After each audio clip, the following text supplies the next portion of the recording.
Una camisa de Barça, por favor. Una prima, Barça.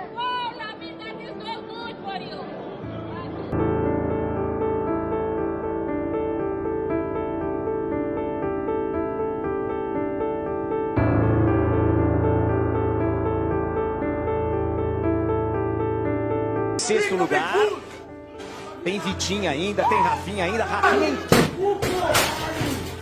Foi aí, menor!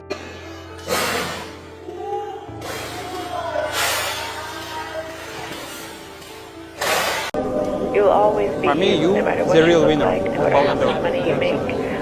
Five place is robbery. It's robbery. It's a real robbery. It's a real robbery. Don't worry, everything that you want, it'll come. ¡Hostia, Ousmane Dembélé! Para, está grabando algo. ¡Le Ballon d'Or!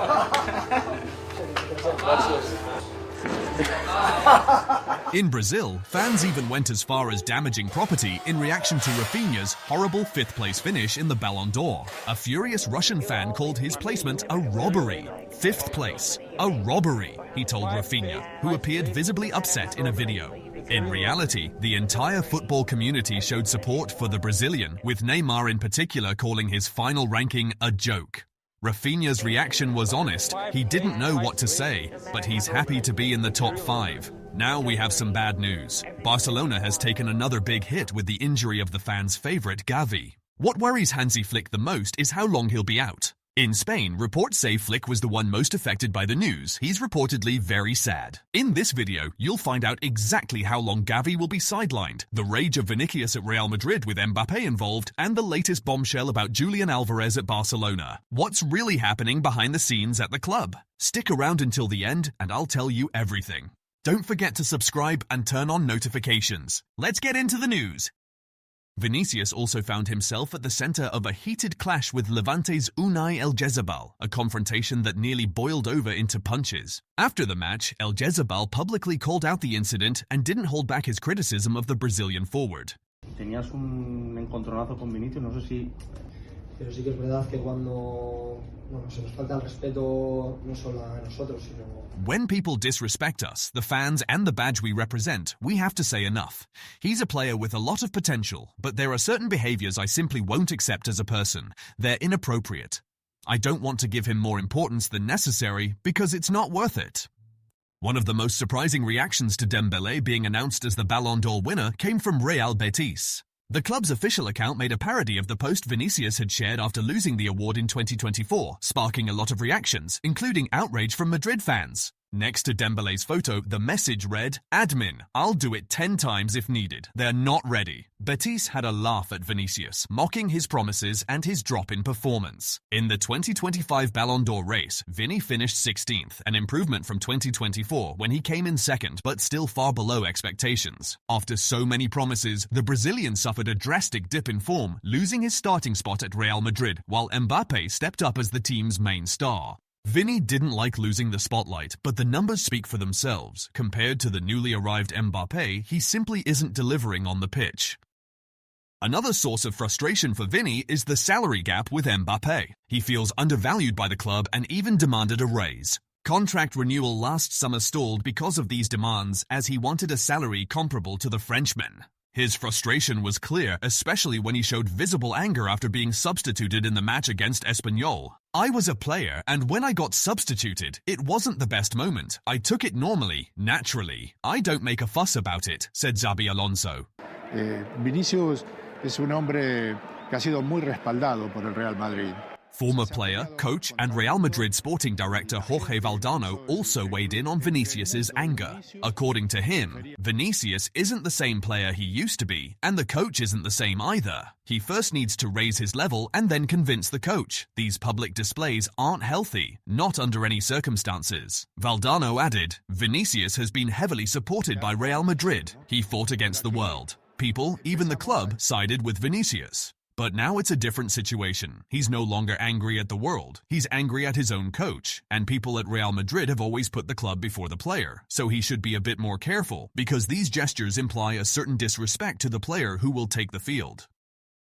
Vinicius' agent Federico Pena held a 2-hour meeting with Real Madrid amid exit rumours. Although the delegation assured the club of the player's desire to renew until 2027, Vinny is reportedly unhappy being a substitute and playing second fiddle to Mbappe. With underwhelming performances and reduced prominence, the chances of a winter transfer are growing. If the situation doesn't improve by January, his stay at Real Madrid next summer seems highly unlikely, according to El Chiringuito. La posibilidad de que Vinicius Jr no siga en el Real Madrid en enero está encima de la mesa.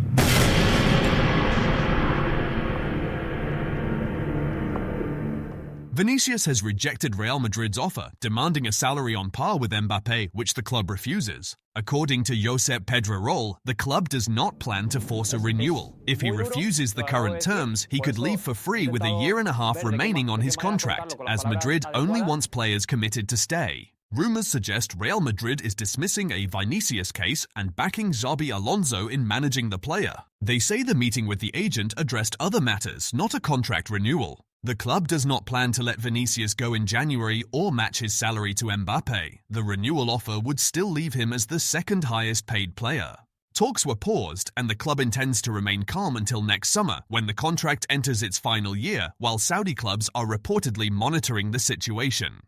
What do you think about all this? Barcelona announced that Gavi has undergone arthroscopic surgery to repair a medial meniscus injury. The club confirmed that his recovery will take 4 to 5 months, far longer than the 5 weeks initially expected. This means the young midfielder, who had already missed nearly a year due to a severe anterior cruciate ligament injury, won't be back on the pitch for Barca in 2025. According to orthopedic specialist Jordi Suros, choosing to suture the meniscus instead of partially removing it prolongs recovery but protects Gavi's knee in the long term.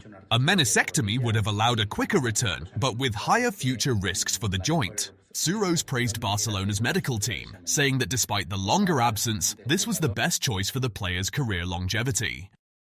Gavi's injury, his second on the same knee in a short period, is a tough blow for both him and Barcelona's squad.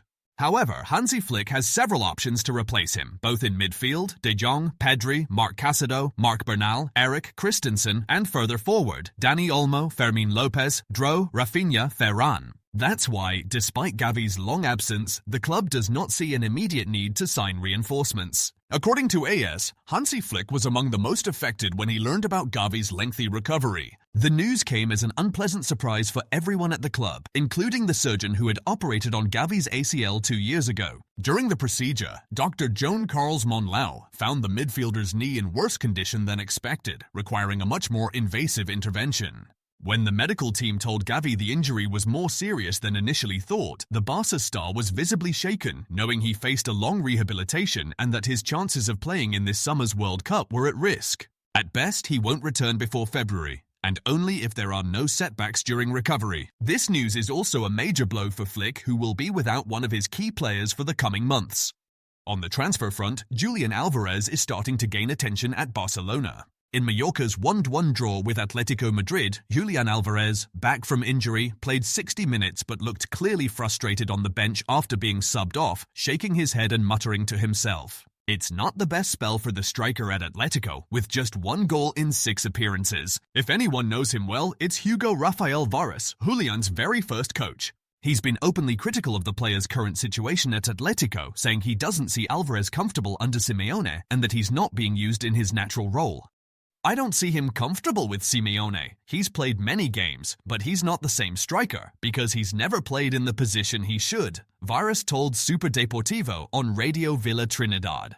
Today, Atletico is a team that defends a lot and attacks little. I see him more as a provider than a finisher. He's scoring from free kicks or from distance. The team aren't doing much to make him the number 9. He scored goals at River Plate, he told journalist Emiliano Nuña, a multiple national award-winning Argentine reporter. We've seen games where Julian was defending inside the opposition box. I couldn't believe it. He gets on with Simeone, but Simeone's style is all about defending. I don't know if Simeone's cycle at Atletico is over. The other day, when they took him off, he was angry. He just missed a penalty and was coming back from injury. Maybe Simeone wanted to protect him.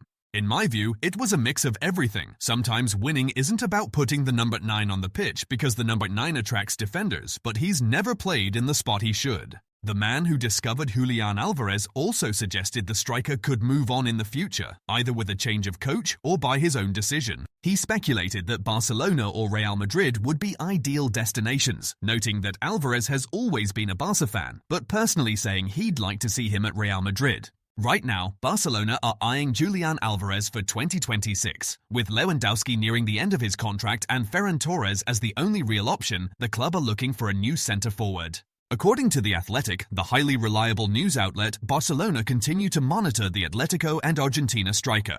President Joan Laporta is an admirer of the 25-year-old who stood out for Atletico in 2024-25. Barca rate him highly for his finishing, work rate off the ball and versatility, but he's under contract until 2030 and cost €95 million, which makes any deal tricky given Barca's finances.